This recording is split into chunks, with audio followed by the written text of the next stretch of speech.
لکه چمپل سره مور دی.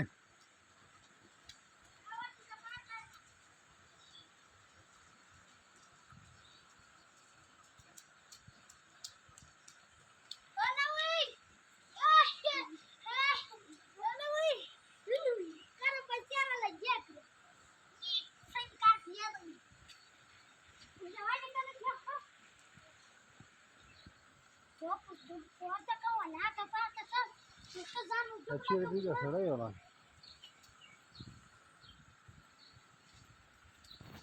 هر ځای چوکۍ کې کښېنه لکه